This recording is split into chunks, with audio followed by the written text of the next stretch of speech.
Hey everyone, so this is the first part of the running series about working on your cadence. So what I want you to do is to download a metronome. I use an app that a few physical therapists that I know made. It's called Run Cadence. I think it's either runcadence.net, I think that's what it is.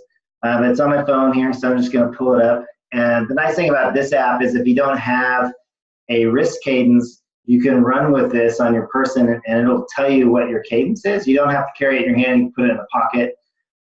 But then what I want you to do for this first video is you can see it's 160 and I can dial it up or dial it down and change the number. So to start with, what I'd like you to do, especially if you have cadence, and you can see that I'm sitting down. And the reason for sitting down is this actually takes your lower legs out of the drill that we're gonna do. They're just going to sit down, and I'd love for you to figure out what your cadence is. If you don't have a running watch, you may not know, but after you figure out what your cadence is, and you may not be able to do that if you don't have the tools, but let's pick a cadence of 140, which is like 70. 70 is one leg, 140 is two legs. That's really quite low.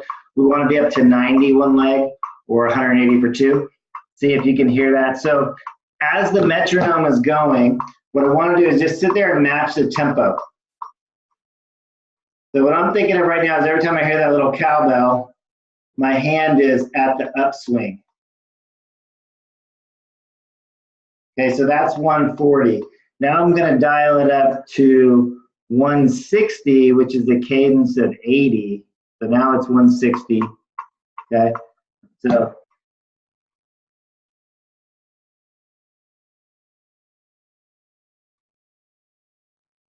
and it's great to do this sitting down for a number of reasons. If you run with low hands, your hands hit the ground. So it teaches you to keep your arm at a 90-degree angle here. And then just match that tempo. The other thing that you'll see is if you have a tendency to run out in front of you, as the cadence speeds up, you have to shorten this and make it more compact. And so you can look in a mirror, I'm looking in the camera obviously right now, and you want that elbow moving backwards like that. I can see that I normally run a cadence at 180, and so 160 feels real slow to me, but now I'll match it.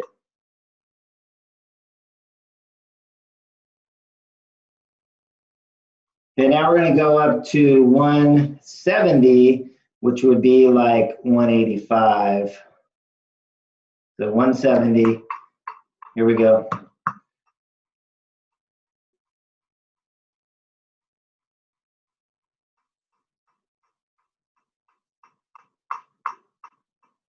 You can see that the tempo has picked up a little bit. So as we get up closer to 180, it's important to keep this compact. If I start running with the big arm swing, you can see that it's difficult for me to stay up with the cadence. Okay? As we run towards the mirror, or in my case, towards the camera, notice that I'm not running here. A lot of people will run with their hands here like this. What happens is that tightens the rear deltoid, so it's harder to keep the cadence because you feel really tight. Go ahead and try it like that. I can still keep the cadence, but it's really tight up here. If I let that relax and just bring my hands in here,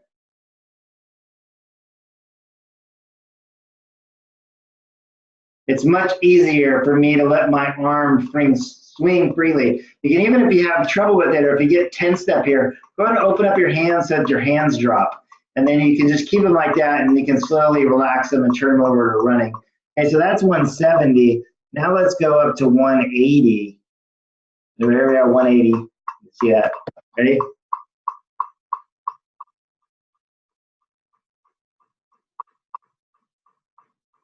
Okay, so if you don't normally run at 180, then what I want you to do as a drill, at least once a week, is set your metronome on 180, and for a minute, start a timer.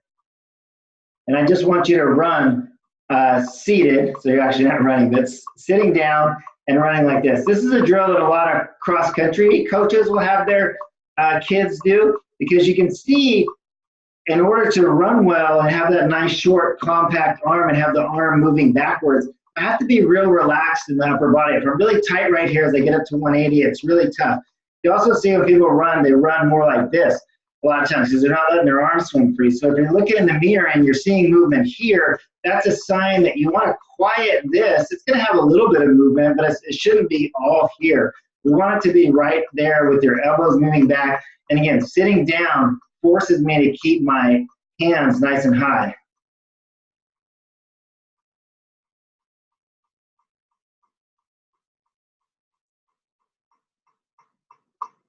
You can see that I have a tendency, even a lot of times when, especially if I'm running a 5K, I'll have a cadence of about 184. I'm gonna dial this up to 184. And you could even try this yourself, like dial it up past 180, because a lot of times in a drill fashion, just get used to this, then makes it easier when you're out on the road to actually run a lower cadence, which is 180.